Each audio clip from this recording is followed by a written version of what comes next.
Hey everyone, it is Thursday, 8 a.m. Pacific, and that means our expert series continues. Our guest at 8 a.m. on Thursdays is Matt Seamus. How you doing, Matt? I am hanging in there, trying to figure everything out day by day, just like you and everyone else, I presume. Yes, yes. It takes another level, for guys like us who own rental properties. The national news media continues to say, in Santa Clara County and in many other areas, are essentially telling tenants not to pay rent, right? Because of course the big bad boogeyman of evictions are delayed, at least, if not, they're basically, for at least 60 days in some areas and 90 days in others. That's a message Right. that is probably warranted, but it also is a message that could be taken advantage of. So it's difficult as landlords to know this, that, or the other. Yeah. Um, Unfortunately, that has ramifications that ripple through the system. So let's just talk about what's going on. Have you had a tenant yet call you and say, "Hey, you're not getting rent April 1st?" We own, just kind of recapping, we own multifamily and we own some industrial and we own some medical office properties. Hmm. So each of them have slightly different, um, tenant characteristics and slightly, like, for instance, you're typically not going to go evict a medical office tenant, whereas you would in a single family home potentially or in multifamily. Mm-hmm. But you also have kind of open lines of communication with those tenants. They have long-term leases, Yeah. and their space is kind of their home. Right. And so you each have different conversations with them. We had our first tenant, who's a dental tenant, Mm. request that we suspend their rent payment through July. So that would be April, May, June, July, 4 months. And then they proposed that beginning in August, they would prorate those 4 months of rent over the remaining months of the year, August through December, Mm-hmm. so that by the end of December, they would be caught up, and we would simply be taking a temporary cash flow hit from April to July. Mm-hmm. So we haven't yet responded to them. We need to get on the phone with them today or tomorrow. Mm-hmm. I don't know what's going to happen. We're entering the conversation. So we entered this week acknowledging that we're expecting to get some of these requests, Mm-hmm. and this won't be the last one. There will be others. Oh, for sure. Everyone, yeah, everyone will have a slightly different, proposal, and we are entering these conversations open-minded with a kind of a mindset that we can solve a problem, and we want to be in position to help our tenants as best we can. So that's how we're entering the conversation.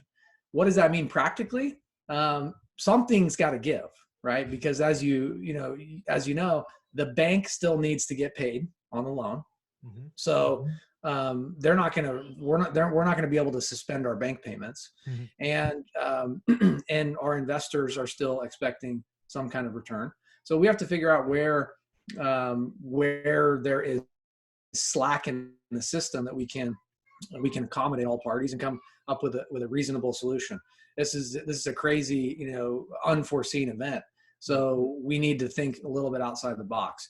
One, and maybe I'm curious to get your take, but I actually see, and we can get into this maybe a little bit later, there may be an opportunity for us, right? In this situation, if you have a tenant coming to you saying, "Hey, we're really struggling. Can you help us with the rent for a few months?"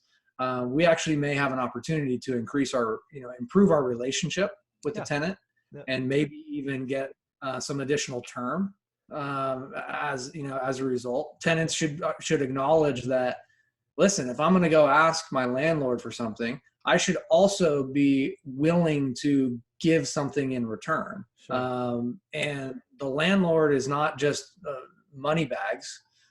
This is a business that they're running, just like the business you're running out of your space. Mm-hmm. And this was an unforeseen event for everyone. Yeah. So that's where we are. Yeah, I think whether you own industrial, medical office, strip malls, multifamily, it's going to be an interesting. April's going to be interesting. I think most of this comes to head in April. The message coming out of Washington and other state legislations is one of conserve, and it's all reasonable, right? It's all reasonable, right? We've essentially taken our service-based economy, where most of those citizens live paycheck to paycheck, and told them to stay home. That has ripple effects for strip malls, for medical office, because I'm sure the dentist has seen a huge drop in patients. Yes. And, all of this kinds of makes sense.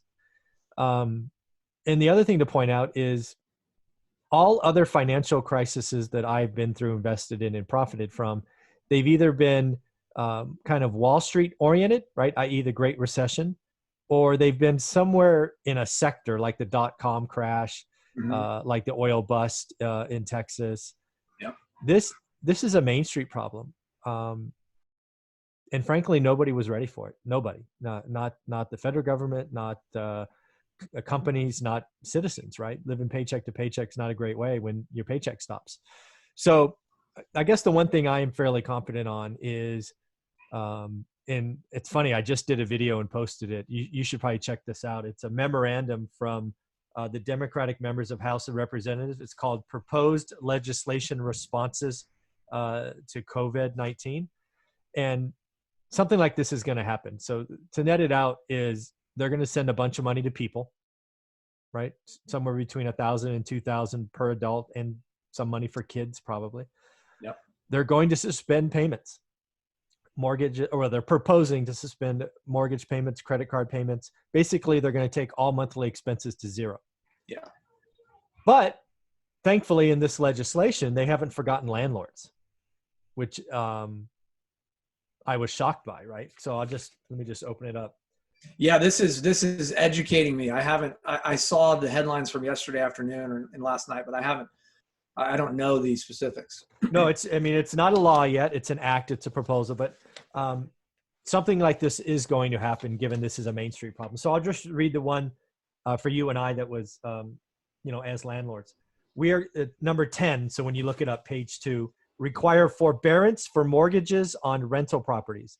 To the extent that owners of rental properties continue to have trouble servicing their debt during the suspension of rental and payments and evictions, even with rental assistance funds, they should get forbearance on mortgages in this necessary.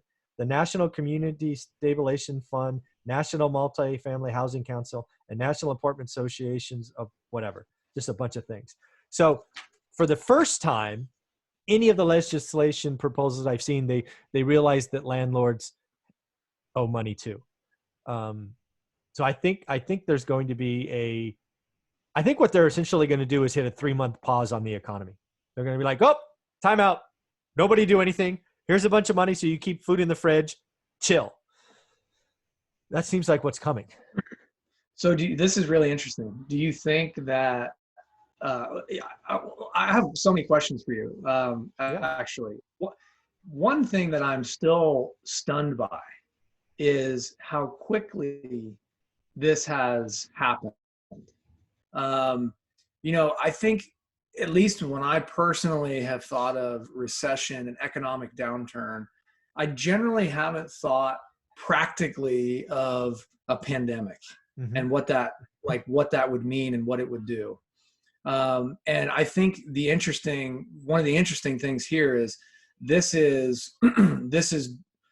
we have an opportunity to put a solution in place, and then we're going to look back on it at some period of time later and we're going to grade it. We're going to determine, was that successful or not? Because, and if it was successful, then we have a little bit of a game plan in place for the future if something like this occurs again, which in a even increasingly globalizing world seems more and more likely. And even in, like, if you think about chemical and kind of like viral warfare, which is there's some likelihood that is in the future. These events may happen more and more frequently. We need to figure out a way to resolve them. So I think that's really interesting, and the speed at which this is happening is incredible to me. And you said it exactly, hitting Main Street. This is hitting everyone.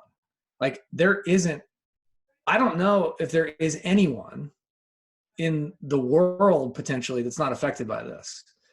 And No, that's an incredible, yeah. No, like you're right. interesting point. Yeah. It is actually, it is, yeah. The only thing I know for certain, and I've been saying this for weeks now, is we're going to have to come out with a bazooka or whatever your analogy is and do something we've never done before. So I have the beauty of doing this on YouTube is my stuff's recorded, so we can go back and point at it and look at what day I said it.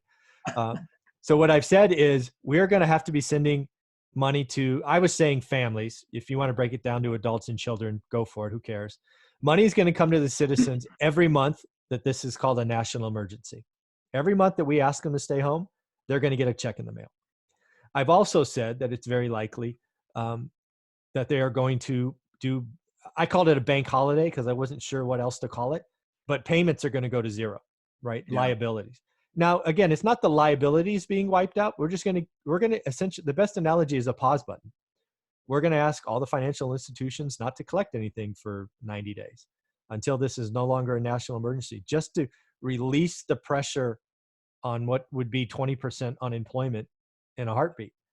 And then we're going to go, okay, let's take care of mom and pop landlord as well, because we don't want to lose them, right? Even if you take care of the citizens, but you don't take care of the landlords, the banks get everything back, and then the banking system blows up. Yeah. So they're at least tying together the dominoes, so that the best thing is, the only analogy I have is that pause button. We are pausing the economy likely for 90 days, which is frankly, as horrific as it sounds, the only answer. That's the only thing.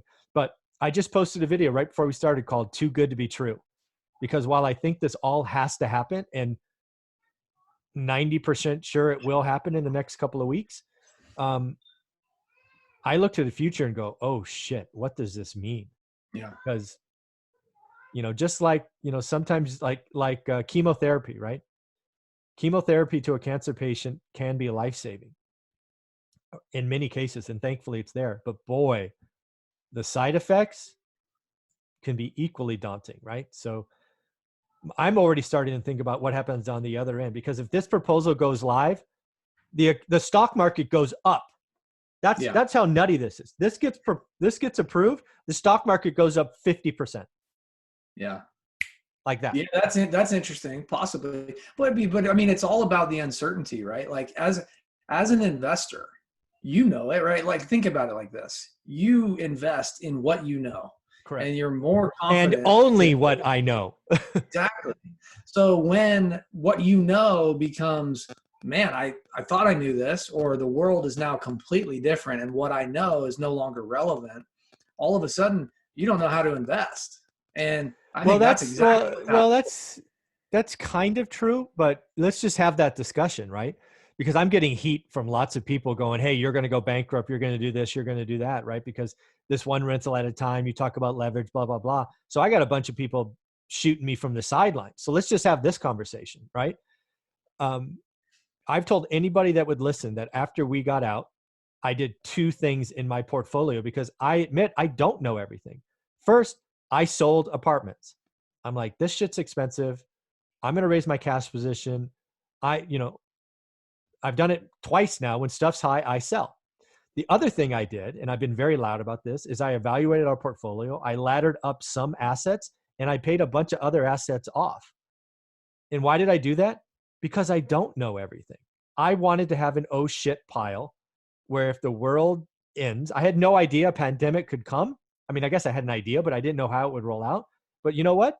If this goes worse and the federal government doesn't do anything and all my tenants don't pay, I will lose 100, 115 units, give them back to the bank happily, because that's what my mortgage says I can do.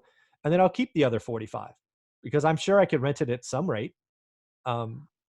So again, you need to prepare, right? There's too many people today that got into multifamily in the last 5 years that have thought the 5 years before that were normal. Real estate investing is hard. I put out a 9 or 10 point thing yesterday saying, this is what I learned and I know 100% from investing. It's not as easy as people think. And now people are crying and whining and this and that. And people who thought Airbnb and room rentals were the answer, I'm like, those are shiny objects, right? You got to do basic things: conservative finance, fixed rate debt, have a reserve. So I don't know. I think you can still prepare, I guess, is my answer. Yeah, no, for sure. And my and I think this is more relevant for the stock market than Oh, okay. for Okay. hard assets like real estate. So that analogy was not perfect, but yeah, the point just being that if there's uncertainty in the future, Got it it. makes investing or trading today very difficult, and it makes you want to cut your losses and reduce your risk. And the stock market, the way you do that is you sell. Yeah. Yeah. So You that, recognize a point in time. Yeah. You sell. yeah. So I think that, but you're right. Like the certainty of a stimulus package and what would be unprecedented federal response to a downturn like this would create more, theoretically less risk for the stock market. It could shoot up. Oh no, I think there's you're fucking right. no could in this, man. Stop playing it. This comes out, this gets approved. Just think about it. I have tenants that don't make $2,000 a month Yeah. in Yeah. their job. Now they're going to get paid Right. $2,000 and they're going to get $1,000 per 4 kids. They're going to make $6,000 a month to sit on their ass, and their expenses are gone. They're going to go fucking batshit crazy and shop on Amazon. Amazon is going to be the stock to buy. This fucking shit is easy to predict, but it's going to feel good for 6 months. And I'm already going, holy shit, what happens in 6 years? Yeah. That's where my mind goes. Yeah. Because this fucking sugar high, I mean, Yeah. I swear when I get agitated, so clearly I'm agitated, this is going to feel good. People are going to be dumb shit stupid, and they're going to be worse off in the future. We're going to have more people hooked on the government tit for subsidies. The outcome of this is going to be unpleasant, and people don't see it. I mean, I read this and I was like, I'm not sure the outcome of this is any better than what we're in now. I mean, sometimes you got to wash out the system. This is like, here, have your cake, eat it too, and another one will show up tomorrow. I'm like, what are we teaching our kids? We're teaching our kids to have a bunch of kids and wait for a pandemic and you get paid. I mean, this does not make me feel better at all. Yeah, but on the other hand, what is a better solution? Oh, I've already said it. I agree with you. Sometimes you got to take chemotherapy. I mean, yeah. I don't know a better answer. It has to be big. It has to be like this. But we need to educate people. There will be a side effect to this, and I hope people need to say it, but they won't. They won't talk about what's coming. And if you want my prediction, what's coming is we are going to have inflation. Inflation is the only outcome of sticking $1 trillion or $2 trillion or $4 trillion or $10 trillion or whatever it is in a short window to a consumer-based economy who has internet access. Amazon stock is going to be the thing to own if this goes through, because people will just buy Amazon. And to your point on inflation, one thing I don't want to be is for me to be a hammer because everything else around me looks like a nail. But with inflation, if inflation is going to increase, the absolute best thing that you can do to increase your financial position and your overall wealth is be a borrower of long-term debt that's backed by assets like real estate. No, I mean, so I put out inflation a video. Would be really good for a real estate owner. No, I sent out a video 2 days before this happened calling 2020 the best time to be a real estate investor, especially with my mindset of get 1 to 4 rental homes. Here's why. In 2020, you're going to find motivated sellers easier, less competition, better pricing, right? Second, interest rates are going to be low for the foreseeable future, so you can get low fixed rate debt. So you go get a 30-year fixed rate mortgage, especially if you're just getting your first 4. Second, third, what's going to happen is I guarantee you inflation rears its head by year 5, if not sooner. And to your point, the best thing to own is something that is fixed rate debt with a 3 on it, in a word of inflation where there's a 4 on it. I mean, your balance sheet goes up, your income statement goes up, your cash flow goes up. I mean, it affects all your financial statements. There's nothing better to own. And you got to strike now, right? You're going to have to strike in 2020 because once all this happens and people are less nervous, people are going to run to real estate because it's the only thing that will protect you for what's coming. And inflation is the side effect, the nasty, nasty side effect of what's coming. Yep. Yep. I agree. Frightening. Yeah, it's a crazy world. And if you can't hear in the background, we are living through just the kids being home from school, or home from everything, and tight quarters all together. Yeah. So I am going to bow out from the conversation with you today and go help my wife. You got it, man. And then try and figure out everything else that's going on in the world, and try and get our portfolio straight. You got it, brother. Mike, yeah, it was great talking with you, and man, we're gonna have a lot to catch up on next week. You got it, brother. Take care of yourself. Thanks. Okay, thanks.